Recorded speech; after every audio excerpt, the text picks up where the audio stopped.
Morning guys, so today is the day that I travel to Colombia. I stayed in a hotel overnight at the airport as it's quite a bit far from me. So I'm gonna get my bags, head over to the airport, check them in, and then I'll get on my first flight to Madrid and then from Madrid to Bogota.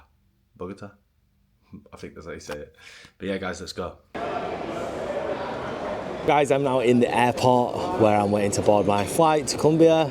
I'm super excited as Mustad have invited me out to go see their nail factory and also where they make the Rasp. And we'll also be meeting some Colombian Farriers out there, which will be pretty cool, and we might even be giving a demonstration. So I look forward to that. But I'm really interested in seeing how they make the nails and the Rasps out there because all their factories are carbon neutral, which is pretty cool. So seeing how all that works will be very interesting, and you know, I don't think anyone's actually gone there and videoed anything over there like this before, so that'd be pretty cool to share it all with you guys.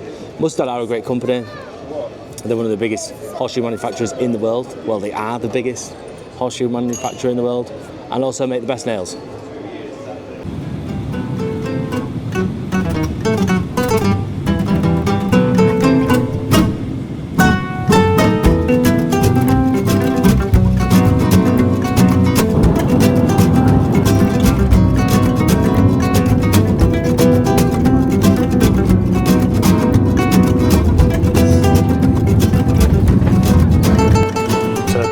In Madrid now, wasn't too bad, the flight was only 2 hours.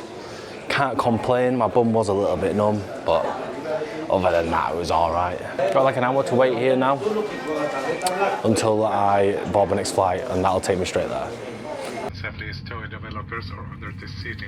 Now I've boarded my next flight to Bogota, which was a 9-hour flight. A little bit of plain food, you know what, it was alright, can't knock it, did the job. And now we are touching down in Colombia. Buenos dias. Definitely feeling a bit jet lagged. It's like 4:30 AM, but I feel like it's 10 o'clock in the morning.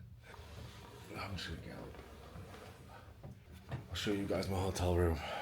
Pretty cool. It is pretty cool. Got a nice bed. Look at the beams on the ceiling as well. Look at the roof. Look at that. That's cool, isn't it? What the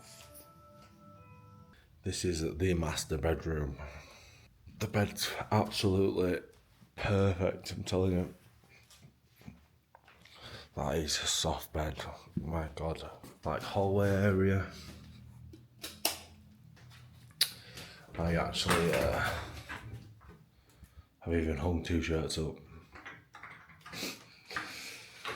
And then the bathroom. It's actually a nice, really nice hotel. So I'm gonna go to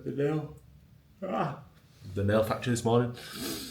We're gonna show me around, show me how they make the nails, show me, you know, I don't know what they're gonna show me about this, but I'm excited. It'll be good. You know, Mustad are a great company, and I'm really grateful that they've flown me out here to come have a look and give them some advice and feedback. And maybe not advice, maybe I'm not even qualified to give them advice because they definitely know more than me on the front of making shoes and nails and stuff, because that's what they do, and they'll have some extremely clever people probably doing that, engineers and stuff. But just ask me how I use the product basically, if I think that they can improve it or if I have any feedback about it. It's cool.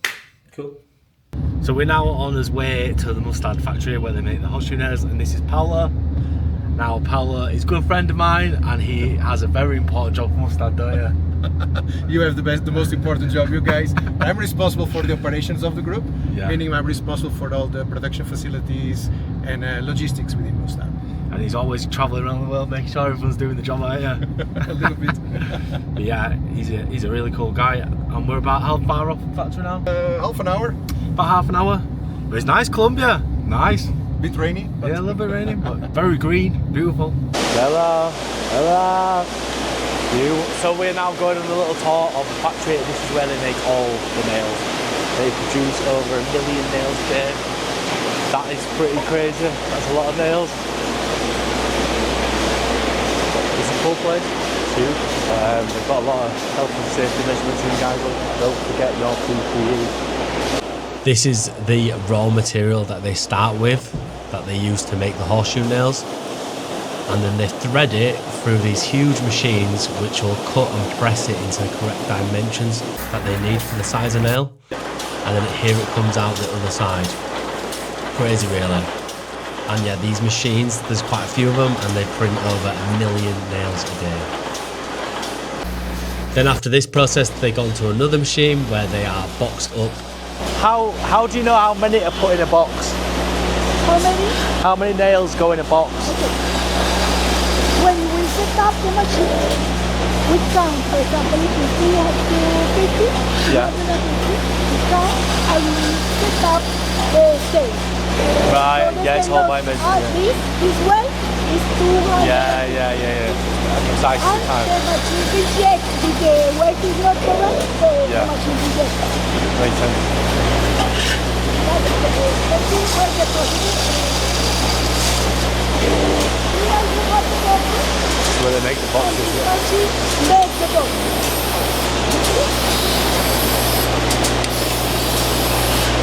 Now the box. Notice the weight is correct. The box comes here to the floor and to the floor. And they're all ready to go. Look over there. All get boxed up in the cartons.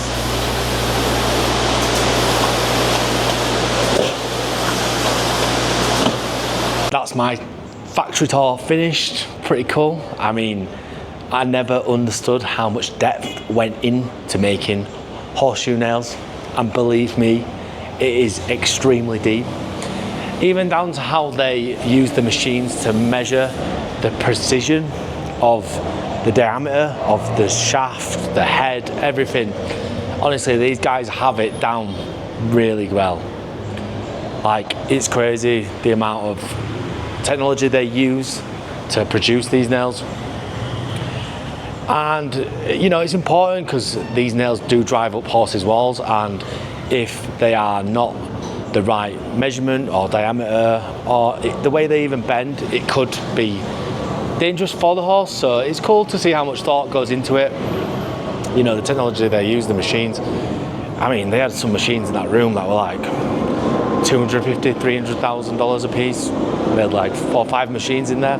So you're talking £1 million worth of equipment in there just to make horseshoe nails, right? I mean, it's absolutely mental.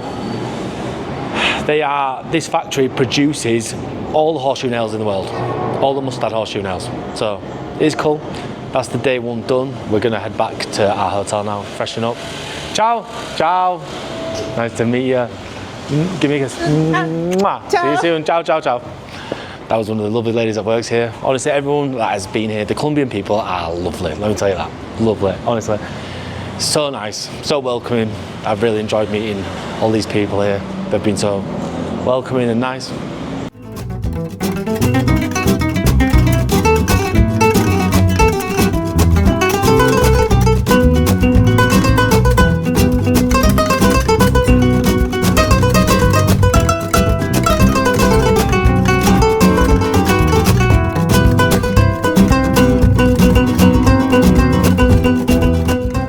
In the lounge at the Bogota airport, Bogota.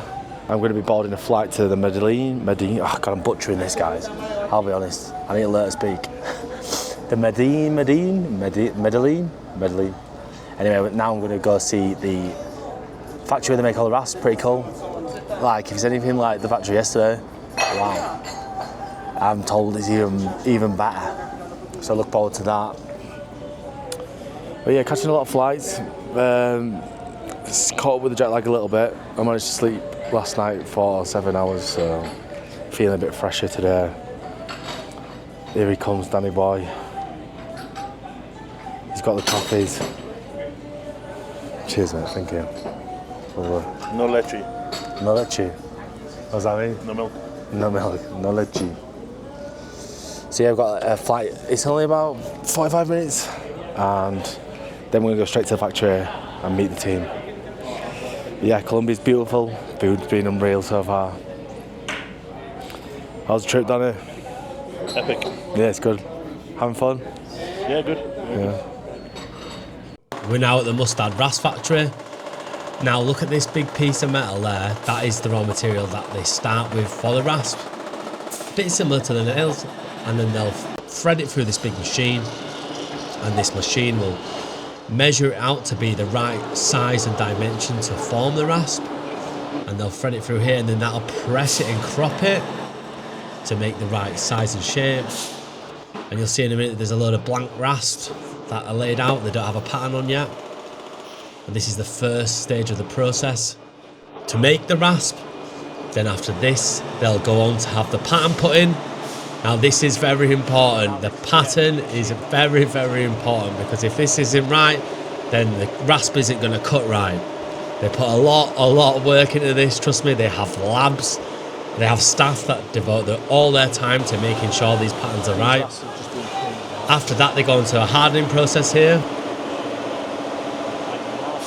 To the heat treating, they have one final sharpen, and then they go on to the quality control check. Now this is where they just make sure the rasps are doing what they should be doing.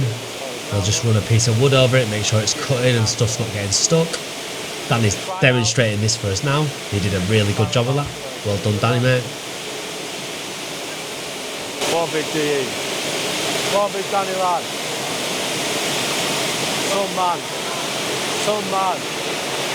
The rasps are now all finished and ready to go. The last stage they have now is being boxed up, but first they have a little bit of a touch of paint on the ends of them.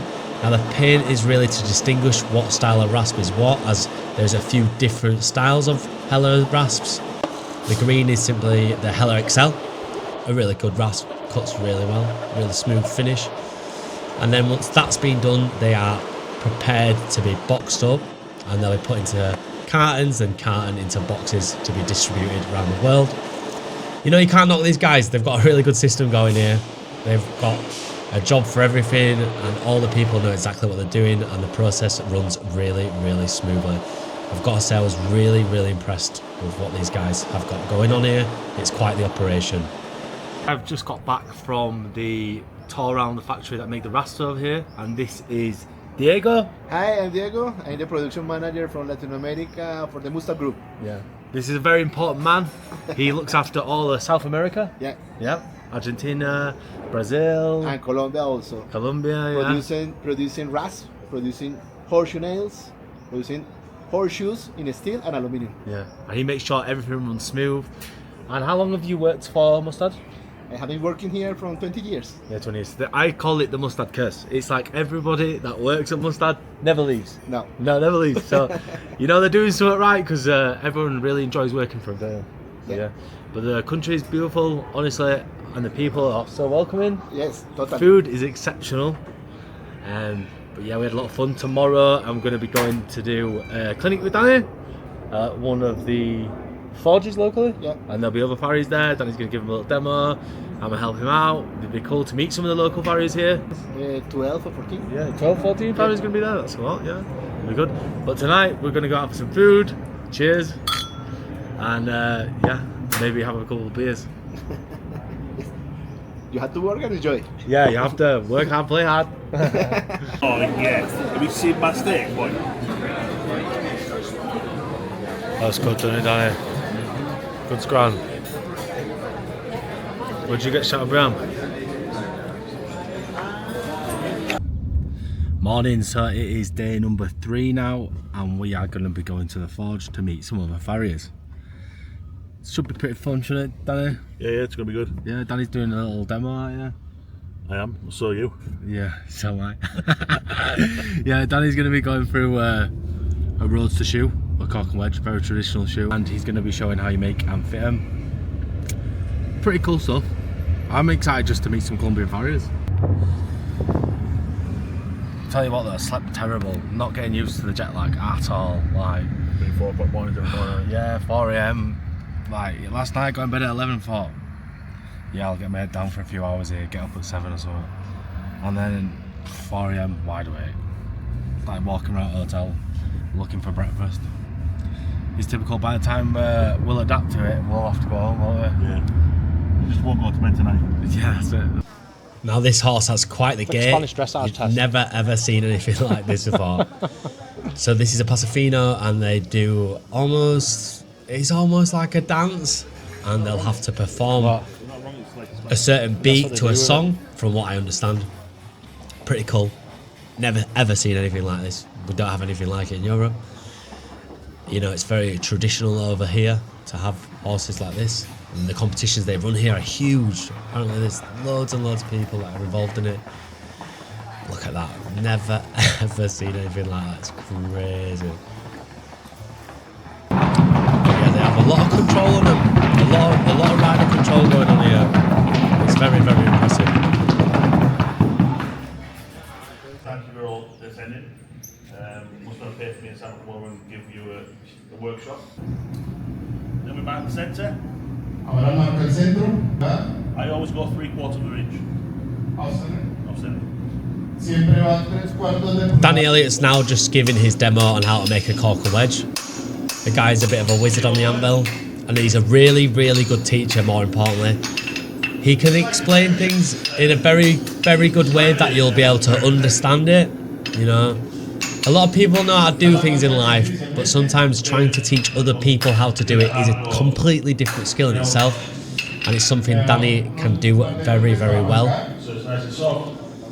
You know, the guys here, a lot of them had never made a corker wedge before, and after watching Danny make his and him breaking down the steps and to the process, these guys all went away and made pretty good corker wedges. I'm not gonna lie. I was really impressed with the level of work that the boys here produced. Like I said, props to Danny because he's a great teacher.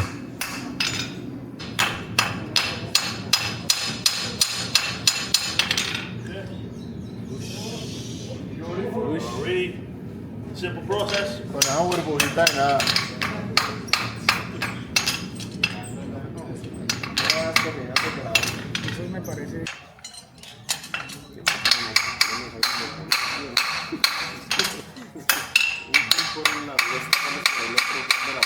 This is my friend from Colombia. Hi, Santiago, I'm from Colombia. Yeah. And he's a really good farrier too, are you? Well, Great. we do what we can, the best we can. Yeah. And how long have you been a farrier for? For 12 years now. 12 years. And you were in the south? I am in the south part of the country. Yeah. You Hot climate. Enjoy your job? I enjoy it a lot. Yeah. It's a beautiful place, Colombia, though, isn't it? Yeah, it is. Some nice horses, plenty of Pasofinos. Everybody should come down here and get to know them. So what kind of horses do you do mainly? I mostly shoe sport horses, dressage, show jumpers. Yeah? Sports horses, yeah? Yeah. Hands-on polo horses. Yeah, polo. Yeah. Is the polo in Colombia quite big? It's big in 3 places mostly. Here we are in Antioquia, Medellin. Yeah. It's big here, big in Bogotá, which is the capital of the country, and in Cali, where I'm from.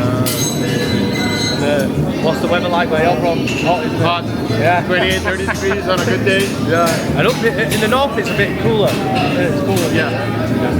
And the mountainside of the country is cooler.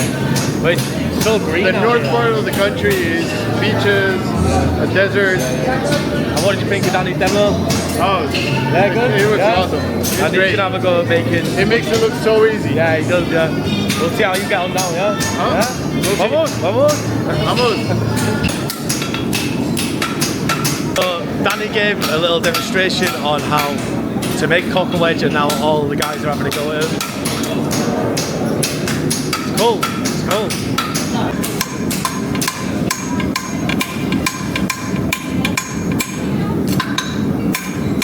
So here in Colombia they have a small breed of horse called a Pasofino, and they are everywhere. They're super cute, so cute.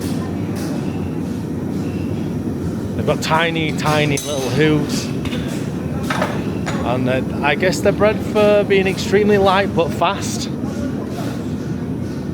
I'm sure there's probably a little bit of a challenge to shoe as well, I'd imagine, but they are cute. Look at this one. Oh, look at you.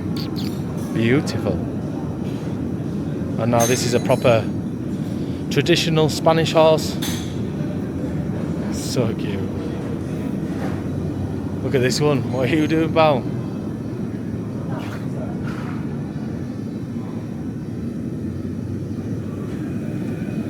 Hola, people. give my little demo on how to make a bar shoe. You know, my first demo was a bit nervous, and you know, I'm not the highest level of shoemaker by any means. There's a lot of people a lot better than me, but I do feel like I understand the basics of it all, and I was able to still share that with my fellow peers, which was nice. You know, like I do teach a lot of apprentices with my dad, so I'd say like I can have a little bit of a good understanding on how to teach someone. But yeah, I had a lot of fun showing how to make a bar shoe to these people. It was a good experience for myself also, a first for me. It went pretty smoothly, yeah. And you know, again, Danny helped me out. I'm not gonna take all the credit. He helped set me up for this. But yeah, I had fun. Most importantly, I had fun. And if any of the other people can take anything away from what I taught them, then great. That's all that matters.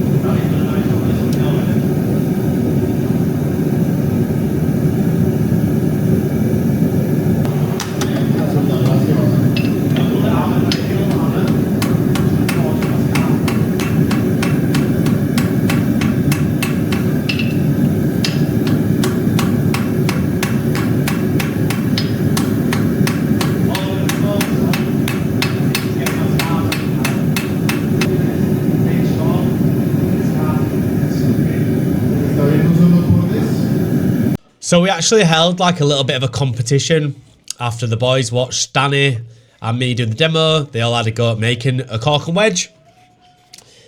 And, you know, I was really impressed with what I saw. These boys, you know, a lot of them hadn't ever made one before, and then they stepped up to have a go, and they did a fantastic job of it. Honestly, they did really, really well. The level, the standard of work that they were producing was exceptional. Really, really impressed with a lot of these guys here. They did a really, really good job. You know, more importantly, every single one of the people here that was taking part all finished a shoe. No one failed it. Everybody finished a shoe, which was great to see. And then Danny did the judging, and he picked the top 3 shoes. The overall standard on the day was good though. You know, these Farriers are really good at what they do. We can't knock that. So guys, we are home. We are home. After that competition with Mustad and the demonstration, we all went out for a big meal and a lot of tequila. So the next day I was extremely hungover. I think I got in at like 4 AM and I had to be on a plane at 6 AM. So you can imagine how that was. It was a bit of a rough ride home, but we got home. So I didn't film a lot on the way back because there's nothing really to film, and I was extremely hungover. Yeah, I had a lot of fun. It was a lovely trip, you know. It was really nice to see how the horseshoe nails are made, and the Rasp must have quite the operation going on over there. You know, a lot of passion. It's really well run. The factory's so clean. The staff are so nice. I was thoroughly impressed. Really, really impressed with what they had going on. And the Farriers were great. It was really nice to meet them all. You know, we're from different worlds, really. The horses and things we see daily are completely different. But the process is more or less the same, so it's still nice, even though a lot of them didn't speak English, and obviously I don't speak Spanish. Well, very well. Well, I don't speak Spanish. I can say buenos dias and that's it. But we still understood what we were on about because we both do the same job, which was pretty nice to share with each other, and I really did enjoy it. So hopefully we'll do some more stuff like this in the future. And I hope you guys enjoy watching this video. It was a little bit of a different video to make, a little bit more challenging. I feel like I learned a lot from making a video like this. But yeah, guys, don't forget to like and subscribe. I hope I didn't waffle too much, and I'll see you on the next one. Love you, bye.